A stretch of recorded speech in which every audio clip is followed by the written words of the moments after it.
Assalamualaikum warahmatullahi wabarakatuh. Innal hamdalillah nahmaduhu wa nasta'inuhu wa nastaghfiruh wa na'udzu billahi min syururi anfusina wa min sayyiati a'malina. May yahdihillahu fala mudhillalah wa may yudhlilhu fala hadiyalah. Asyhadu an la ilaha illallah wahdahu la syarikalah wa asyhadu anna Muhammadan abduhu wa rasuluh. Ayuhat talamid, marhaban bikum fil madrasah sanawiyah Surya Buana Internet Bimalang bil maddah al-aqidah wal akhlaq fil fasli samin wa fasli dars asani ma'al ustad mabrur. Thayyib, al-an hayya bina nabda bi qiraati du'a ta'lim. Bismillahirrahmanirrahim. Raditu billahi robba wa bil islami dina wa bi Muhammadin nabiyya wa rasula. Rabbi zidni ilma warzuqni fahma. Anak-anak sekalian, alhamdulillah kita oleh Allah masih diizinkan untuk bisa bertatap muka kembali melalui pembelajaran tentang akhlak terpuji. Ya, di pelajaran akidah akhlak ini kita akan belajar bersama-sama untuk melanjutkan materi kita yang sebelumnya pernah kita bahas husnudzon, ada tawadhu. Nah, kesempatan kali ini kita akan belajar tentang tasamuh, yang ini juga bagian dari akhlak terpuji. Apa itu tasamuh? Nanti kita akan pelajari bersama-sama. Seperti biasa, sebelum kita belajar tentang materi, masuk pada materi utamanya, kita harus tahu bahwa kompetensi dan indikator yang kita inginkan adalah setelah pembelajaran kita berlangsung, maka kita harusnya sudah paham tentang apa itu pengertian dari tasamuh, kemudian dalilnya apa, contohnya seperti apa, dampak positifnya apa, dan cara membiasakannya itu seperti apa. Ini yang penting ya. Oleh karena itu, tujuan pembelajaran kita kali ini adalah kita berusaha untuk bisa memahami arti tasamuh, bisa menjelaskan dalil tentang tasamuh, bisa menunjukkan contoh perilaku tasamuh itu yang seperti apa. Kemudian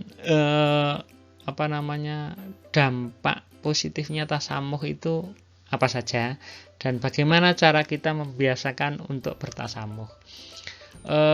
Oleh karena itu, materi ini akan menjadi lebih mudah dicerna ketika kita tahu, kita tunjukkan alur konsep pembelajarannya, yaitu seperti yang sudah dijelaskan tadi, tentang materinya meliputi tentang pengertian, dalil, contoh, dampak, dan cara membiasakannya berperilaku tasamuh. Anak-anak sekalian, di depan kalian itu ada sejumlah gambar seperti biasanya. Ada gambar padi. Di tengah-tengah itu ya ada gambar orang dengan berbagai macam agama, keyakinannya, dan kepercayaannya. Itu ada, sekalipun mereka berbeda agama, tapi dia bisa rukun, bisa bermain bersama, bisa hidup bersama berdampingan, dan saling tolong-menolong dan saling membantu. Kenapa kok bisa demikian? Inilah yang akan kita pelajari dalam materi tasamuh. Nah, apa itu tasamuh? Inilah saatnya kita masuk pada materi yang utama, yaitu tentang pengertian tasamuh. Tasamuh itu juga berasal dari bahasa Arab yang berarti sama-sama berlaku baik atau lemah lembut. Nah, dalam Kamus Besar Bahasa Indonesia atau KBBI biasa diartikan sebagai toleransi. Ya,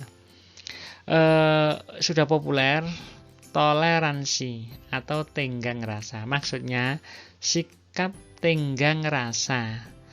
Tenggang rasa itu apa? Saling pengertian, saling menghargai dalam pergaulan kita sehari-hari. Sekali lagi bahwa Tasamuh itu biasa diartikan sebagai toleransi. Maksudnya adalah tenggang rasa. Tenggang rasa itu artinya, kalau belum paham, saling pengertian, saling menghormati, saling menghargai kepada sesama dalam pergaulan kita. Itu namanya tasamuh.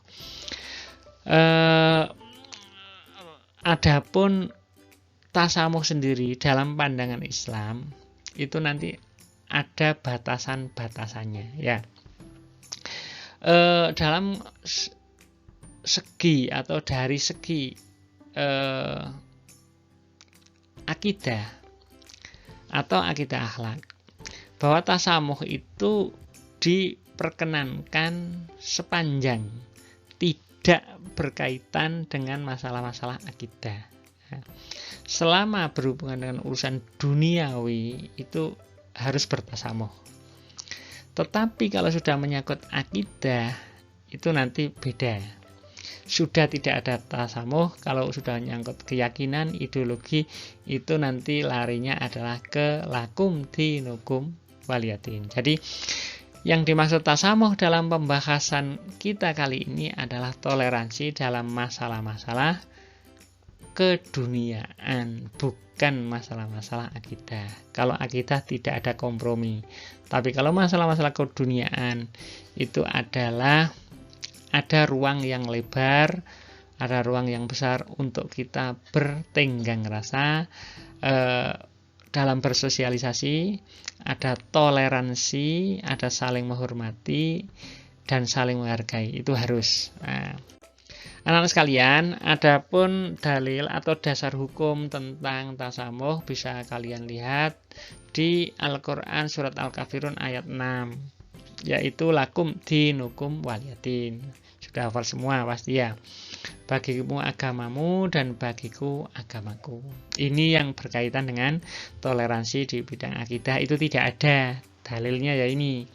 Bagimu agamamu, bagiku agamaku. Jadi dalam hal ideologi atau akidah itu tidak ada toleransi. Tapi kalau masalah urusan dunia kita harus menjalin toleransi. Selain itu ada ayat Al-Quran surat Al-An'am ayat 108. Itu bisa kalian sendiri ya. Wala tasubbul ladzina yad'una min dunillahi fayasubbullahu adwam bighairi ilm. Nah itu. Janganlah kamu memaki sembahan-sembahan yang mereka sembah selain Allah, karena mereka nanti akan memaki Allah dengan melampaui batas tanpa pengetahuan. Ini nanti bisa kalian lihat sendiri. Selanjutnya anak-anak, ada contoh sikap tasamuh. Contohnya seperti ini, misalnya ini tasamuh tentu dalam urusan keduniaan ya. Sekali lagi bukan urusan akidah. Contoh tasamuh, misalnya begini. Ahmad yang beragama Islam, Ahmad ini beragama Islam. Dia tidak melarang Joni, yang Joni ini beragama Katolik atau Kristen, pergi ke gereja. Ahmad tidak melarang, silakan, itu urusanmu sendiri kalau yang berhubungan dengan itu. Demikian juga Joni tidak melarang Ahmad ketika ia mau sholat di masjid. Nah, itu namanya saling pengertian. Lakum dinukum waliyatin. Jadi Ahmad tahu bahwa John ini Katolik. Ketika si Joni mau ke gereja, Ahmad tidak melarangnya. Itu sebagai bentuk dari toleransi. Bukan berarti toleransi terus Ahmad ikut ke gereja juga, enggak, bukan.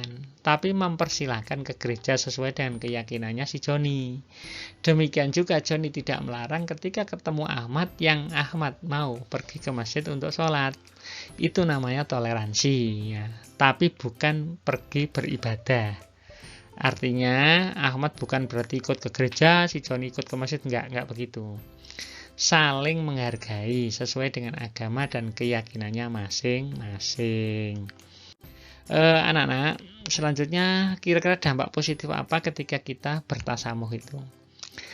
Dampaknya adalah satu, bisa memunculkan perangai dan sikap yang mulia. Karena kita itu sudah tenggang rasa, sudah saling pengertian, saling menghargai, saling menghormati, maka kita pasti sikap kita pasti mulia. perangai kita pasti senang, ya, pasti ceria. Nah, karena apa? Masih tetap terjalin rasa persaudaraan, ya, dengan diikat rasa tasamuh tadi. Kemudian saling memberikan kepuasan batin, karena apa? Masing-masing tidak ada yang merasa terganggu. Kemudian mempererat hubungan persaudaraan, pertemanan, persahabatan, ya. Kemudian bisa mengangkat derajatnya sendiri. Artinya, karena kita itu menghormati orang, maka orang yang kita hormati pasti akan menghormati kita, gitu. Dan hal-hal seperti ini itu dalam pandangan Allah dipandang sebagai sikap atau perbuatan yang mulia. Anak-anak sekalian, kalau sudah tahu pengertian, tahu dalilnya, tahu contohnya, kemudian dampak positifnya juga sudah kita tahu, terus cara membiasakannya itu terus seperti apa. Nah, hal ini bisa kita lakukan dengan cara tidak mengganggu ketenangan tetangga. Misalnya, kalian suka musik apa, dangdut. Sekalipun kalian sudah sangat gandrung, sudah sangat suka kepada musik dangdut yang menjadi idola kalian, namun tetap masih dibatasi hak tetangga. Artinya kalian tidak boleh semau-maunya nyetel radio sekeras-kerasnya, nggak boleh, karena dibalik hobi kalian yang suka main musik itu kalau sampai berlebihan dan mengganggu ketenangan tenaga itu juga tidak dianjurkan. Oleh karena itu, sikap seorang mukmin yang baik pasti tidak mengganggu ketenangan tetangga, ya. Itu ada hadisnya banyak sekali menjelaskan tentang akhlak bertetangga. Yang berikutnya adalah tidak memaksakan kepentingan pribadi. Sekalipun tadi sudah disebutkan bahwa kalian suka musik, ya jangan dipaksakan. Misalnya harus ikut seperti diri kalian, ya nggak bisa, karena hidup kalian itu hidup bermasyarakat. Jadi harus mengikuti aturan umum, tidak memaksakan kepentingan pribadi. Kemudian cara membiasakan agar kita bersikap tasamuh juga adalah harus senantiasa menghormati perbedaan. Di dunia ini tidak ada yang sama, semuanya pasti berbeda. Sama dengan tadi, di balik kekurangan ada kelebihan, di balik kelebihan ada kekurangan. Semuanya dibuat oleh Allah berbeda agar saling memenuhi, saling menyempurnakan. Berikutnya adalah saling menghargai kelebihan orang lain, bukan malah iri atau dengki atau hasad, tapi harus kita hargai. Kemudian kita tidak selalu melihat kekurangan orang lain. Agar kita mampu menghormatinya, maka jangan melihat kekurangannya. Nah, jangan selalu melihat kekurangan orang lain. Karena apa? Kalian yang merasa punya kelebihan itu juga banyak kekurangan, sama. Jadi tidak ada manusia sempurna. Yang adalah yang satu lebih, satunya kurang di satu sisi yang lain juga demikian. Nah, itulah anak-anak cara membiasakan bersikap tasamuh, ya. Dari penjelasan mulai dari pengertian sampai akhir tadi bisa disimpulkan bahwa tasamuh adalah sikap saling menghargai antar sesama manusia dalam batas-batas yang sudah digariskan oleh ajaran Islam lewat lakum dinukum waliyadin. Mari kita renungkan ayat Al-Quran surat Yunus ayat 41. Wa in kadzabu fakulli amali walakum amalukum. Nah, itu. Jika mereka mendustakan kamu, maka katakanlah, bagiku pekerjaanku dan bagimu pekerjaanmu. Ini salah satu ayat yang bisa kita renungkan berkaitan dengan tasamuh atau tenggang rasa atau toleransi. Yang terakhir ada tugas, sikap apa yang akan kalian lakukan jika ada teman atau seseorang yang mengajak minum minuman keras. Nah, kalian mengambil sikap seperti apa? Alhamdulillahirrahmanirrahim. Demikian anak-anak materi kita kali ini, mudah-mudahan menjadi tambahan ilmu yang manfaat dan berkah bagi masa depan kalian masing-masing, tentunya juga kita semuanya, ya. Naktafi dirasatan al-yaum, syukran jazilan ala husni imamikum illa liqa fil fursatil atiyah. Insyaallah hayya bina nahtatim biqiraati hamdalah wa kafartul majlis. Alhamdulillahirabbil alamin. Subhanakallahumma bihamdika asyhadu an la ilaha illa anta astaghfiruka wa atubu ilaik. Walhamdulillahirabbil alamin. Billahi taufiq wal hidayah war ridha wal inayah. Wassalamualaikum warahmatullahi wabarakatuh.